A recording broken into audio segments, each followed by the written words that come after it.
When I arrived at Emily's party, my best friend since school, I didn't expect that night to change my life so much. The loud music and the laughter of the people around me made me feel alive, even for a brief moment. I needed this, an escape from the monotonous routine.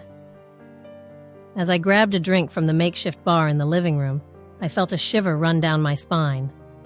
I turned around, and there he was, Jake, Emily's brother. I hadn't seen him for years. He was more mature, more confident, and his eyes carried an intensity that left me speechless. "Marina?" he said, with a smile that seemed to hide something else. "Jake, it's been a long time," I replied, trying to keep my composure. The tension between us was palpable. Every look, every movement, everything seemed charged with an electricity that I couldn't ignore. The drink flowed, and with it, our conversations became more intimate. We reminisced about the old days, the sleepless nights studying at college, the laughter and the confidences. But there was something else, something unsaid that hung in the air. "Are you happy, Marina?" he asked suddenly. My heart raced. I thought of Michael, my husband, at home, probably watching a movie and believing that I was just having an innocent time at a friend's party. "Yes, of course," I replied. But my voice sounded more like a question than a statement. Jake moved closer, and his hand lightly touched mine. "You know you can tell me anything, right?" His gaze was intense, and I felt a whirlwind of emotions inside me. The feeling of danger was intoxicating. I knew I was playing with fire, but at that moment, I couldn't pull away. "You've always been special to me, Marina.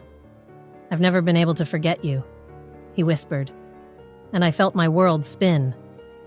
What was I doing?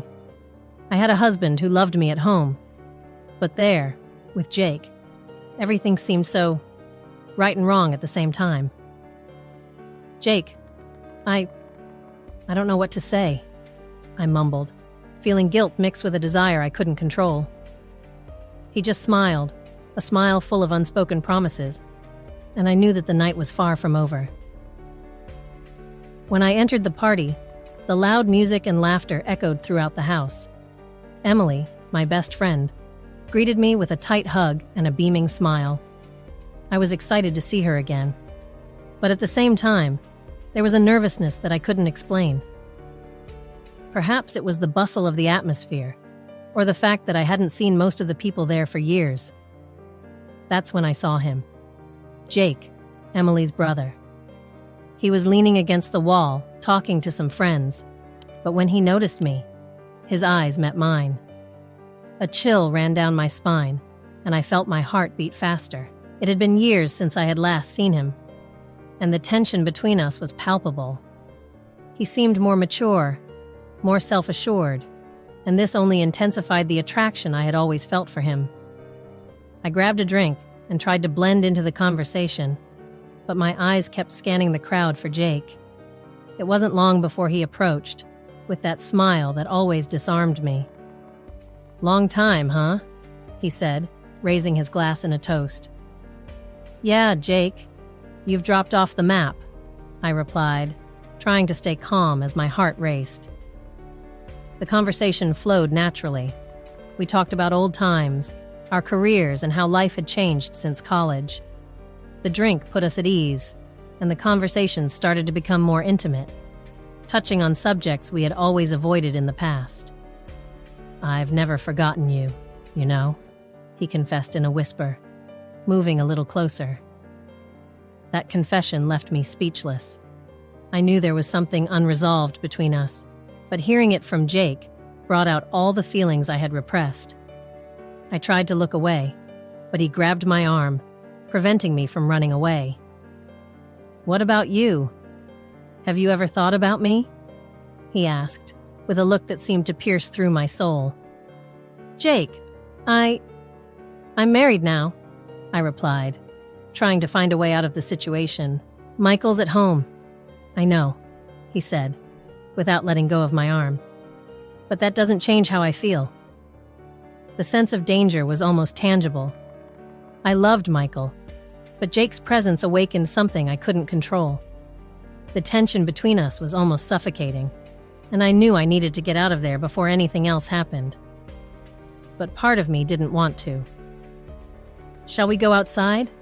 It's too noisy in here," he suggested, indicating the door that led to the garden. Unable to resist, I nodded in agreement.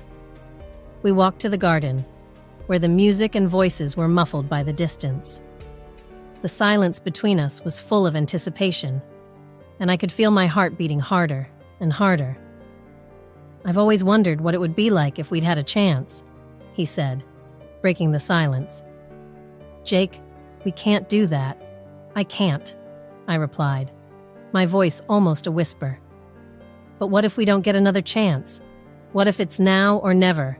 he insisted, his eyes fixed on mine. His closeness was intoxicating. I could smell his perfume, feel the warmth of his body next to mine. Before I could answer, he pulled me into a kiss. It was an intense kiss, full of desire and repressed passion. Under the moonlight, everything seemed surreal. When we finally broke apart, guilt hit me like a punch in the gut. I thought of Michael, our marriage, and how I could be risking everything for a moment of weakness. But at the same time, my desire for Jake only grew. "I need to get back to the party," I said, trying to regain control of the situation. "I know," he replied, but his eyes were telling me that this was far from over. "But it doesn't end here." I went back inside, trying to look normal, but my mind was a mess. Old attraction, repressed feelings, and now a betrayal I'd never imagined I'd be capable of committing. The night was just beginning, and I knew that nothing would ever be the same again. Loud music filled the atmosphere of my best friend Emily's party as I tried to blend in with the crowd. I hadn't seen Jake, her brother, for years. Our paths drifted apart after college, but there he was, just as charming as I remembered. I felt my heart race when our eyes met from across the room. Jake smiled a smile that made my stomach turn. "I can't believe you came." He moved closer, and I could feel his strong presence next to me. "Of course I came. I wouldn't miss Emily's party for anything," I replied, trying to keep my voice steady. The tension between us was palpable, like an electric energy pulsing through the air.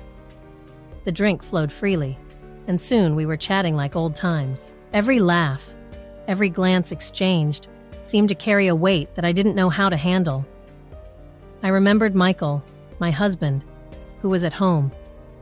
Guilt stung me silently, but I couldn't shake the feeling of danger and excitement that Jake was causing me. "You look different," Jake said, leaning closer to be heard over the music. "More mature, but still the same girl I knew in college." "You've changed too," I replied, feeling the heat rise to my face. "Still the same Jake as always." The evening progressed, and slow music began to play. Jake held out his hand to me, a silent invitation I couldn't refuse.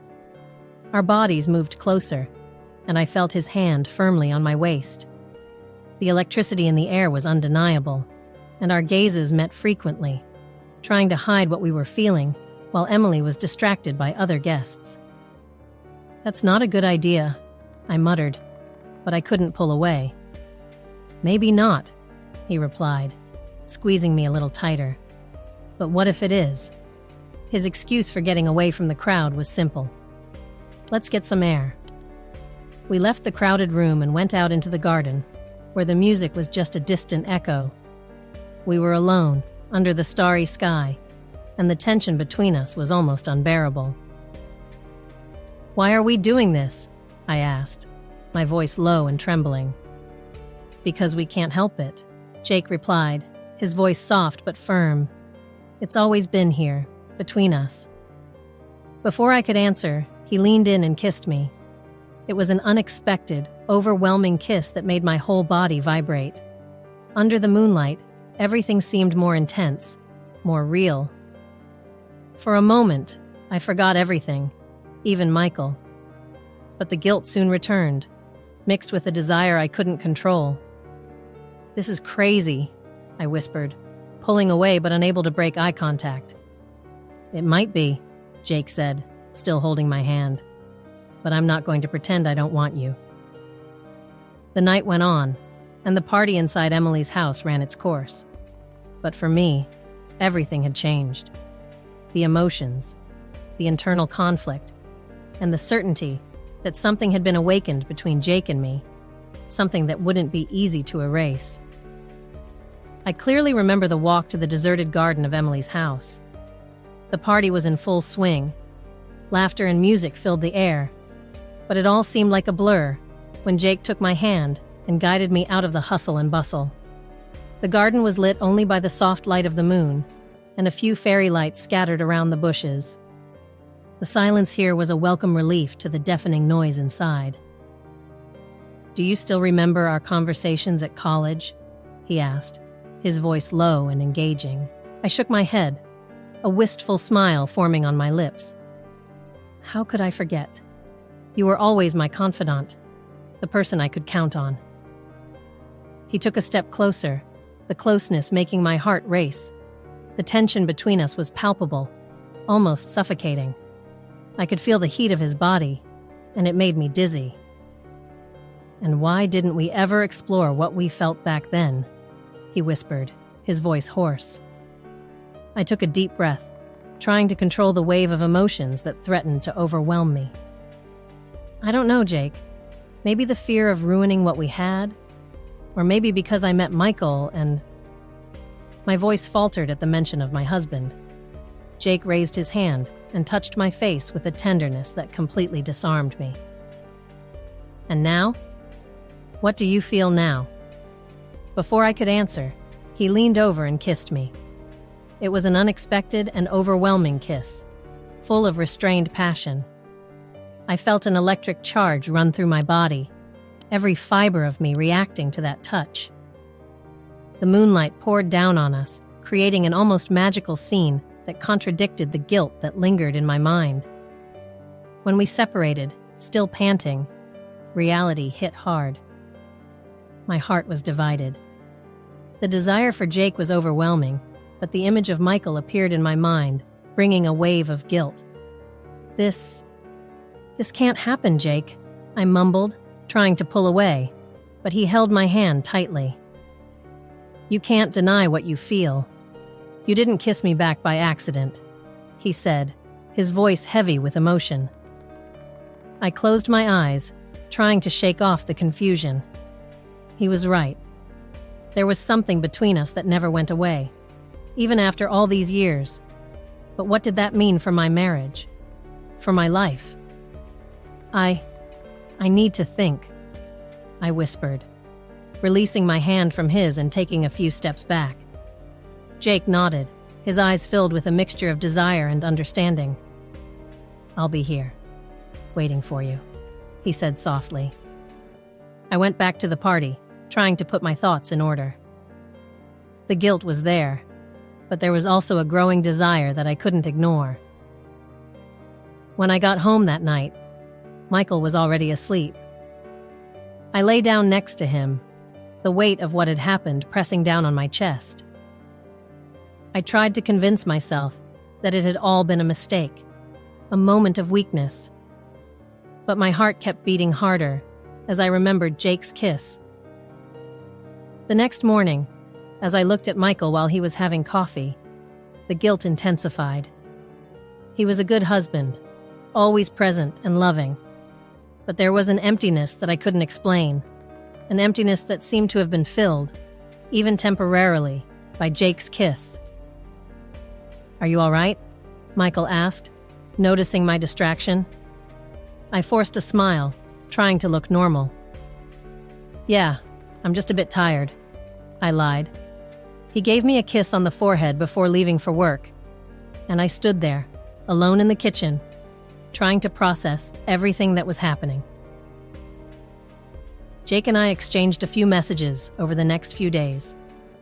Each message carried a tension that only increased. I knew I was playing with fire, but the attraction to Jake was irresistible. One evening, When Michael was working late, I decided to meet Jake in a cafe far away from where anyone who knew us could see us. When I entered the cafe, he was already there, waiting for me. His eyes lit up when he saw me, and my heart raced. "I'm glad you came," he said, pulling out a chair for me. We sat down and started talking, but the conversation soon became more intimate, repressed feelings coming to the surface. "I can't stop thinking about you," he confessed, holding my hand over the table. "Me too," I admitted, feeling guilt mixed with desire. After coffee, we went to his apartment. I didn't think about the consequences, just the overwhelming desire I felt. The night was intense, full of passion. Every touch, every kiss seemed to erase the guilt, at least for a moment. But when morning came, reality hit again. I knew I was living a double life, torn between stable love for Michael and overwhelming passion for Jake. The guilt was there, but the desire was stronger. I knew I was on a dangerous path, but I couldn't stop. The second time we met was completely different. I couldn't stop thinking about the kiss Jake and I shared in the garden at Emily's house. The messages we exchanged over the next few days were full of tension. Every word written seemed to carry a piece of the desire I felt for him. "We have to meet again," he wrote in one of the messages. My heart raced as I read it. I knew it was wrong, but the temptation was too strong. We arranged to meet in a cafe away from familiar eyes. I was nervous, but at the same time, part of me was looking forward to seeing him. When I arrived at the cafe, there he was, sitting at a table in the corner, with that smile that always took my breath away. I walked over to him, and as soon as I sat down, he took my hand under the table. "I can't stop thinking about you," he whispered.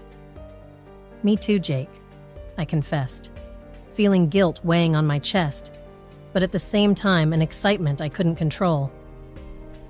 The conversation went quickly, and we soon made an impulsive decision: to go to his apartment. I didn't think about the consequences. I just wanted to be with him.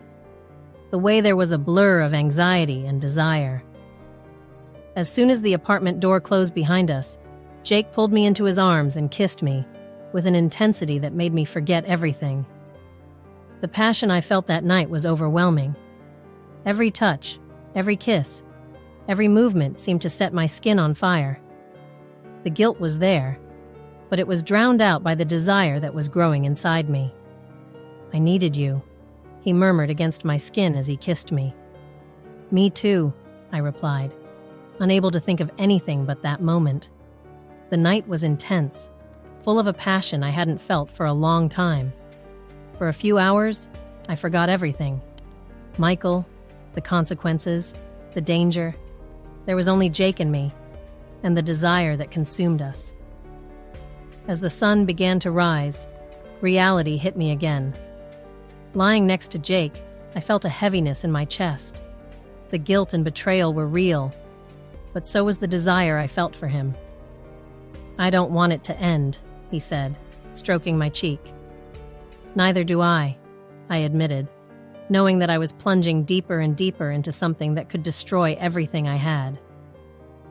I left Jake's apartment with mixed emotions. The guilt was overwhelming, but at the same time, I felt an uncontrollable desire to stay with him. I returned home to Michael, trying to act normal, but knowing that something had changed inside me. That night was the beginning of something I knew I could no longer control. The passion for Jake was overwhelming, and as much as I tried to fight it, I knew I was caught in a web of desire and betrayal. The second time wouldn't be the last, and I was aware of the consequences that could come. But at that moment, all that mattered was the intensity of what I felt for Jake. When I returned home after the first night with Jake, it felt like I was living in a movie.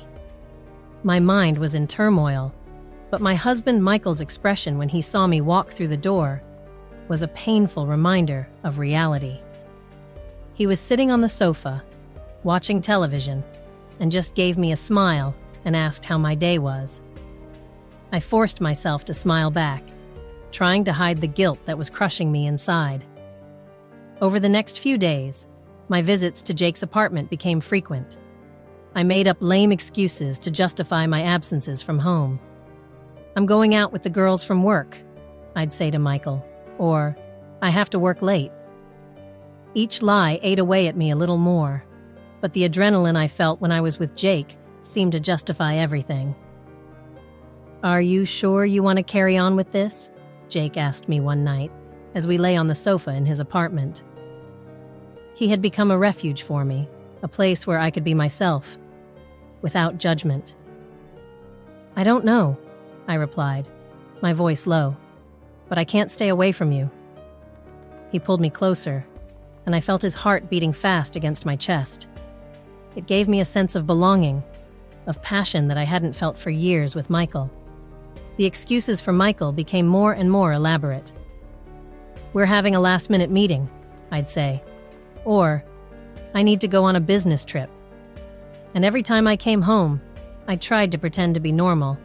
I'd cook dinner, watch TV with him, but my mind was far away, always thinking about Jake.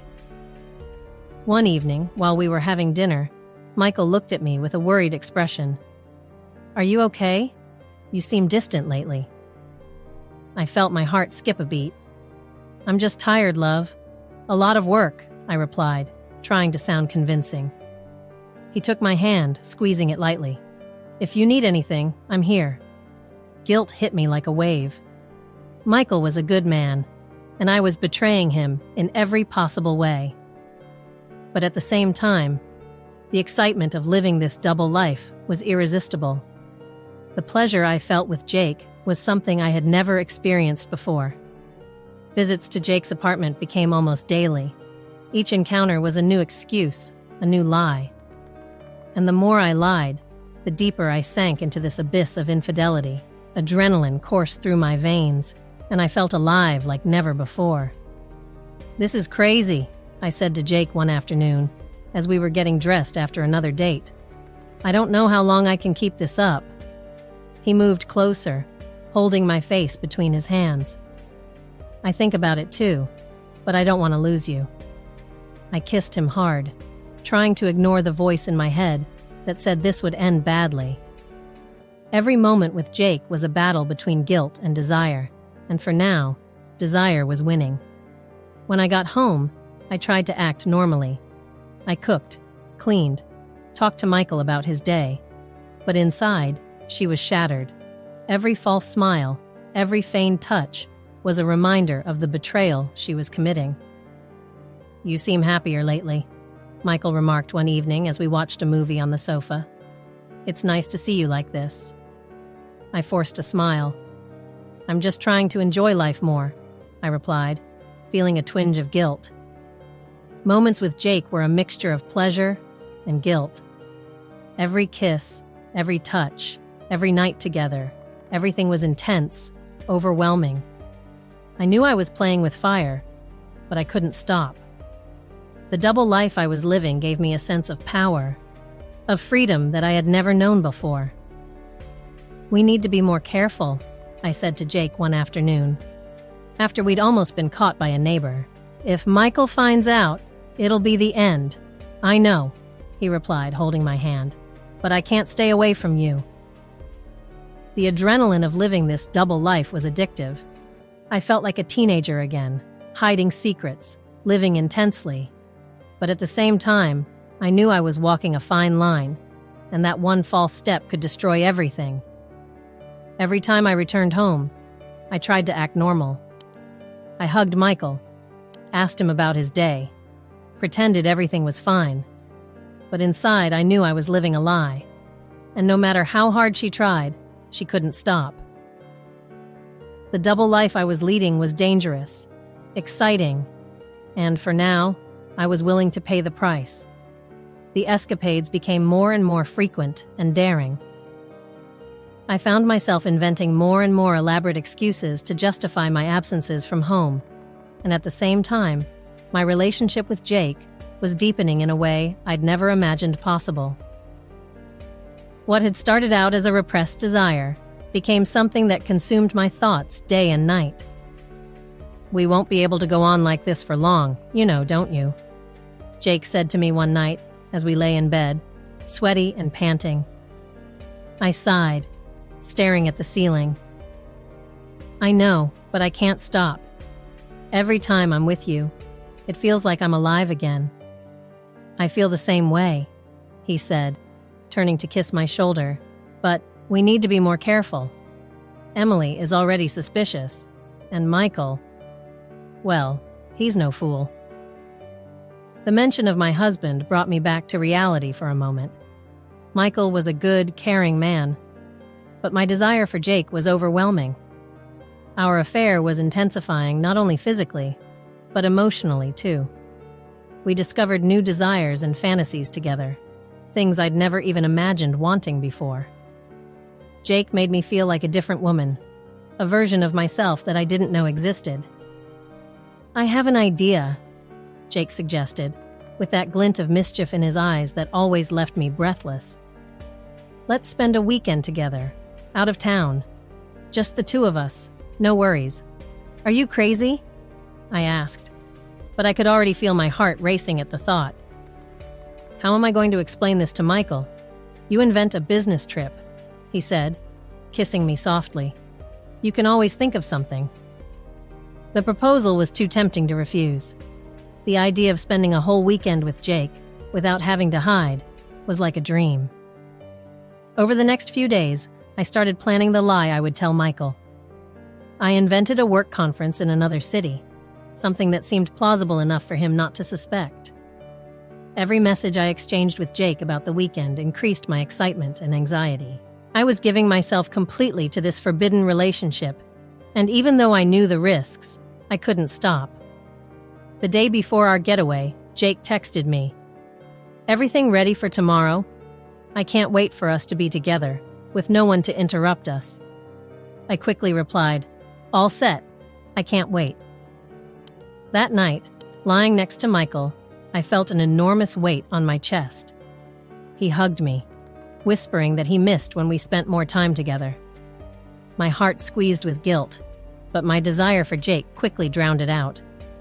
I was torn between two worlds, and the line between them was becoming increasingly blurred. The day of our trip arrived. I told Michael that I would be back on Sunday evening, and that I would barely have time to call because of the long conference sessions. He believed me without question, just wished me good luck, and said he'd be waiting for me. My heart ached to see him so confident, so oblivious to the betrayal I was about to carry out once again. Jake and I met at a point outside the city, away from familiar eyes. When I saw him, my heart raced. He pulled me into a passionate kiss as soon as I got into the car. "Finally, just the two of us," he murmured against my lips. The journey was short, but full of anticipation. We arrived at a luxurious hotel where no one knew us. Every moment felt like a dream, a parallel reality where I could be completely myself, without judgment. In the room, the passion between us was uncontrollable. Every touch, every kiss, every whisper in the dark made me give myself more and more to Jake. The feeling of freedom was intoxicating, but the fear of being discovered was always there, like a shadow. "I wish it would never end," said Jake, lying next to me in bed after an intense night. "I wish we could stay like this forever." "Me too," I replied, knowing that in a few hours I would have to return to my real life, to my husband, to the role of wife that I played so skillfully. Over the next few days, getting back into the routine was harder than ever. Every time I looked at Michael, I felt a lump in my throat. I knew he was beginning to suspect something, but I didn't know how long I could keep up appearances. Jake was also pushing us to make a decision, to make our feelings for each other official. "We can't go on like this forever," he'd tell me. "We need to be honest with ourselves and with others."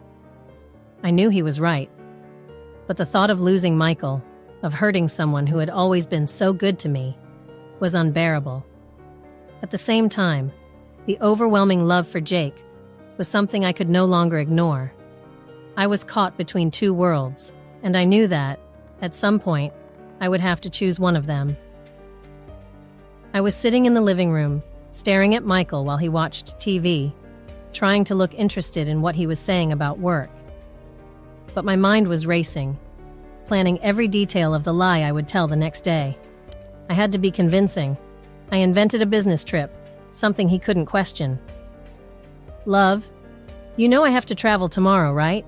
The company is sending me to a conference in the next town," I said, trying to keep my voice steady. Michael looked at me with a look that was half tired, half worried. "Again? These trips are getting too frequent," he commented, but didn't insist. He trusted me.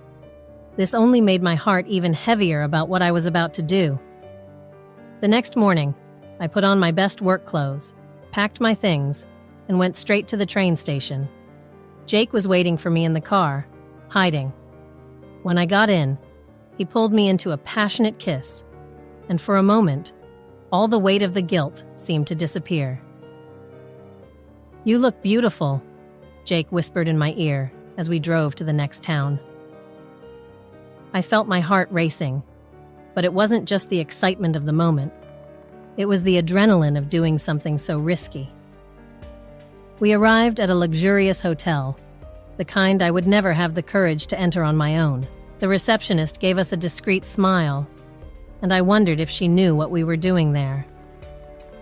In the room, passion took over. Jake kissed me like there was no tomorrow, and I gave myself to him completely. Being with him was like living a parallel life, where I could be myself, without judgment, without responsibility. "I've waited so long for this," he said as he held me in his arms. I couldn't answer. I just felt it. We spent the whole day together, exploring the city, laughing and talking as if we were a normal couple on vacation. In the evening, we returned to the hotel, and the passion was rekindled. Every touch, every kiss, was a mixture of desire and fear. I knew I was risking everything, but at that moment, nothing else mattered. During a brief moment of calm, while we were lying on the bed, Jake turned to me and asked, "What are we going to do, huh? We can't go on like this forever." I knew he was right, but I had no answer. "I don't know, Jake. I don't know." The truth was that I didn't want to think about the future. I didn't want to face the consequences. I just wanted to live in that moment. The next day, I woke up before Jake, feeling a chill in my stomach. I needed to go home, to Michael, to my normal life. Before I left, I looked at Jake, still asleep, and wondered if I would ever be able to make a choice. I returned home with a heavy heart. Michael was in the kitchen, making coffee. "How was your trip?" he asked, without taking his eyes off his cup. "Tiring," I replied, trying to sound natural. He kissed me on the forehead, and I felt a tightness in my chest.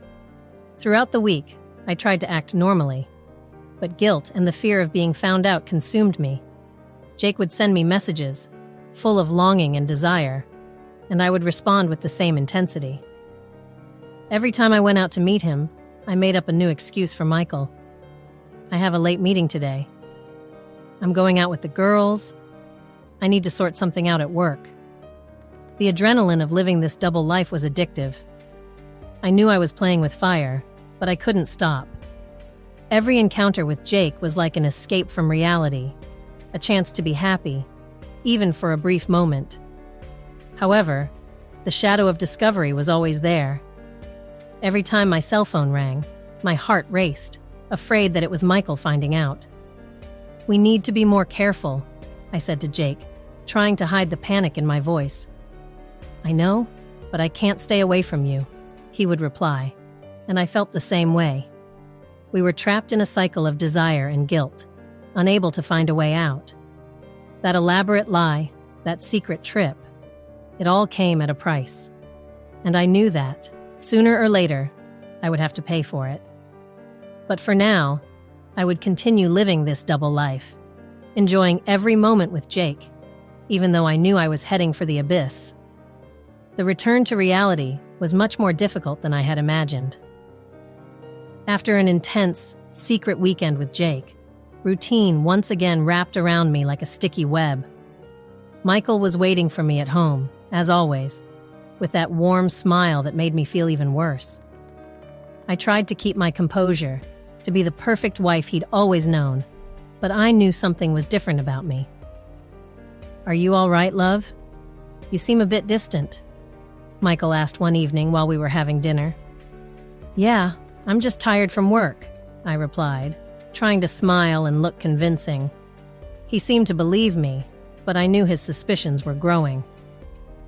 Over the next few days, Jake began to push harder.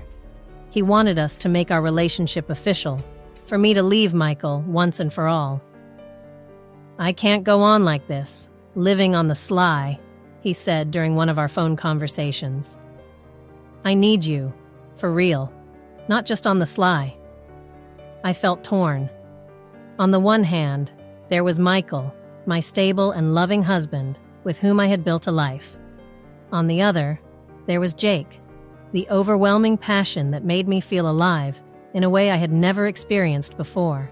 Every time I was with Jake, the desire grew, but so did the guilt. "I don't know what to do, Jake," I confessed, my voice shaking. "I love Michael, but I can't stay away from you." Jake sighed on the other end of the line. "I know it's hard, but we need to decide what we want for our lives. We can't go on like this forever." The pressure was consuming me. I tried to maintain normality at home, but every time I looked at Michael, I felt that he knew. His eyes scrutinized me more closely. His questions about my day were more detailed. "Are you sure everything's okay? You look like you're hiding something," he said one night as we lay in bed. "Of course not. I'm just stressed about work," I lied again, feeling a knot forming in my stomach. With each passing day, the internal struggle intensified. I felt like I was walking a tightrope, trying to balance the life I had with Michael and the passion I felt for Jake. The visits to Jake's apartment continued, and each encounter was more intense than the last. "I love you," Jake whispered as he held me in his arms. "I love you too," I replied, feeling the truth of these words, but also the pain they brought. The dilemma was becoming unbearable. I knew I had to make a decision, but the thought of losing either of them terrified me. Michael, who was my safe haven, and Jake, who awakened a flame in me that I didn't even know existed. "You can't go on living like this," my conscience screamed. "You have to decide." But how to do that? How to choose between stable love and overwhelming passion? Every time I tried to think of a solution, my mind became even more confused. And all the while, reality kept pulling me down, forcing me to face the consequences of my actions. Jake wouldn't give up. "Let's run away together. Start a new life," he suggested, his voice full of hope. "Leave everything behind and come with me." I wanted to, more than anything, but something was holding me back. Guilt, fear, love for Michael. All of this was holding me back, preventing me from making a definitive decision. And so, I continued to live this double life, not knowing how long I could keep up appearances. Every day was a struggle. Every meeting with Jake a mixture of pleasure and pain. Every look from Michael a reminder of what was at stake. Reality was consuming me, and I knew I had to find a way out. But how? That was the question that tormented me day after day. I stood in front of the mirror in the office bathroom, trying to catch my breath. Once again, I had just sent a message to Jake, without thinking about the consequences. I'd lost count of the times I'd done it. What had started out as an occasional escapade, a moment of weakness, had become a constant in my life. I decided to continue with Jake, without thinking about the consequences. Each encounter was a mixture of adrenaline, guilt, and overwhelming desire. I never knew I was capable of leading a double life. But there I was, torn between two realities that could barely coexist. At home, keeping up appearances became a game of skill and patience. Michael, my husband, couldn't suspect a thing. I kept a smile on my face, prepared dinner, talked about the day at work. Everything seemed normal. But inside, my heart was racing with the thrill of secret meetings with Jake. "Are you all right, love?" Michael asked one evening, as I tried to hide my anxiety while stirring the pasta sauce. "Yeah, just a bit tired from work," I lied, trying to sound casual. However, every day, the escapades became more risky and exciting. Jake and I found ourselves in more and more daring places. Once, we almost got caught by a coworker while kissing passionately in the office parking lot. "That's crazy," I whispered, laughing as we walked away. "Yeah, but it's good crazy," Jake replied with a smile that made my heart soar. Accepting that betrayal was part of my life was a frightening and, at the same time, liberating process. I didn't plan on stopping. The feeling of being with Jake was intoxicating. Intoxicating. I felt alive, wanted, like never before. "Have you ever thought about coming out to me?" Jake asked one day, as we lay in bed after another night of passion. "I don't know, Jake. The idea terrifies me," I replied, looking away. "But do you love me?" he insisted, holding my chin and forcing me to face him. "Yes, I love you," I admitted, feeling a pang of guilt at the thought of Michael. The truth was that I loved Jake in an intense and overwhelming way, but I also loved Michael. My love for Michael was stable, secure, built on years of coexistence and complicity. My love for Jake was fire, passion, something I couldn't control. Life took its course, with secret meetings and stolen moments. More and more, I felt trapped in a web of lies and deceit, but I couldn't get out. The thought of losing Jake was unbearable, as was the thought of hurting Michael. "You have to choose one day," Jake said, his voice laden with sadness and frustration. "I know, but I can't right now. I'm not ready," I replied, feeling the tears run down my face.